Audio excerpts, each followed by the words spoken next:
गरखा में हैं और हमारे साथ इस क्षेत्र के यानी एक होनहार समाजसेवी अजीत सिंह जुड़ चुके हैं। इनसे तमाम बातचीत करेंगे बिहार सरकार के जो अभी चल रहा है और केंद्र सरकार में भी जो बीजेपी की सरकार है, तमाम बातचीत करेंगे इनसे। और जिस तरीके से अभी जो लोक झोंक चल रही है केंद्र और राज्य में, तो क्या कहेंगे, कुछ इनसे बात करेंगे। सर, सबसे पहले हमारे राष्ट्रीय जनता खबर में आपका बहुत बहुत स्वागत है। सर, बहुत बहुत आप लोगों का वंदन, अभिनंदन, मेरी तरफ से बहुत बहुत स्वागत। निरंतर आप लोग अपने पत्रकारिता के क्षेत्र में परम वैभव को प्राप्त करते रहें। बताइए सर, कहा जा रहा है कि सर एक तरफ बिहार के उप मुख्यमंत्री तेजस्वी जी कह रहे हैं कि हम कलम बांटने की बात करते हैं, बीजेपी तलवार बांटने की बात करती है। ये तो तमाम चीज़ें राजनीतिक दल के जो शीर्ष नेतृत्व हैं, नेता हैं, वो तो ऐसा कहते ही हैं। हर दल पार्टी का एक अपना एजेंडा होता है, जो अपने एजेंडा पर काम करते हैं और उस बात को रखते हैं। तो इस पर मुझे विशेष कुछ नहीं कहना है।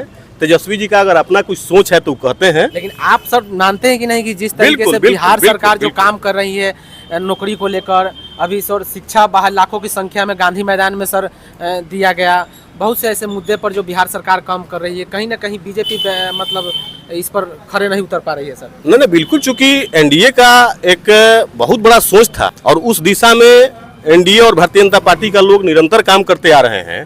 तेजस्वी जी और माननीय नीतीश जी अगर रोजगार के दिशा में प्रयास किए हैं तो इसका हम बिल्कुल स्वागत करते हैं और इस तरीके का कि कोई भी सरकार हो उसको करना चाहिए। सर, कहा जा रहा है कि जो भी मतलब बिहार सरकार की तरफ से काम किया जा रहा है, तेजस्वी की तरफ से काम किया जा रहा है, ये 24 में जो है मतलब ये जो 40 सीट है सर, 40 सीट पर महागठबंधन यानी इंडिया गठबंधन को फायदा पहुंचेगा। सर कहीं ना कहीं सर बीजेपी मतलब जीरो पर चले जाएगी। ये तो अकाल्पनिक बातें हैं, ये तो काल्पनिक बातें नहीं हैं, अकाल्पनिक बातें हैं।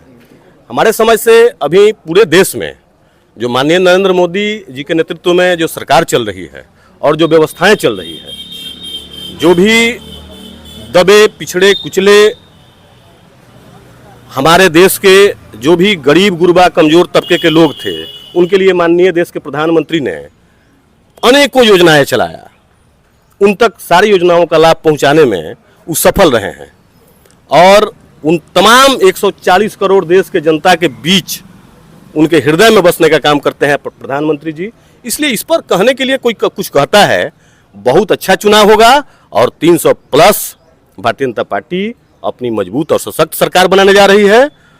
लेकिन लालू जी तो कह रहे हैं कि अब हम फिट हो गए, पटकेंगे अब मोदी जी को। सवाल है कि लालू जी फिट हैं, उसका चिंता हम भी करते हैं, लेकिन बीच का जो दौरा उनका चला है, हम भी उससे दुखी हैं कि वो अस्वस्थ चल रहे थे, हॉस्पिटल से आए हैं, उनको अभी रेस्ट लेने की जरूरत थी। मैं उनके अच्छे स्वास्थ्य का बिल्कुल ख्याल करता हूं और मेरे राज्य का वो पूर्व मुख्यमंत्री रह चुके हैं और देश का एक जाने माने चेहरा है। इसलिए मैं चाहता हूं कि वो इलाज में रहें और बढ़िया से ट्रीटमेंट उनका हो और स्वस्थ रहें। सर, पूरे बिहार में कहा जा रहा है कि 24 के बाद जो 25 में चुनाव होगा बिहार में, वो युवा चेहरा पर ही होगा। युवा जो है तेजस्वी को आगे किया जा रहा है सीएम फैक्स के लिए। तो क्या सर नीतीश जी मतलब केंद्र में जाएंगे? मुझे नहीं लगता है नीतीश जी अब रहेंगे तब न महागठबंधन की सरकार की बात होगी। हो सकता है कि नीतीश जी का कहीं मन इधर से उधर हो और कल एनडीए का सरकार वो फिर स्थापित कर लें। तो ये तो राजनीति में देखिए, ये सब कुछ कहना, वो बड़े नेता लोग क्या करेंगे अब उन्हीं पर डिपेंड करता है। हम लोग तो एक क्षेत्रीय स्तर पर, जिला स्तर पर, प्रदेश स्तर पर जो कुछ देखते हैं, सुनते हैं प्रत्यक्ष अप्रत्यक्ष रूप से, उसी पर हम लोग अनुमान कुछ लगाते हैं। तो इस पर कुछ कहना हमारे समझ से उचित कुछ नहीं। दिन पहले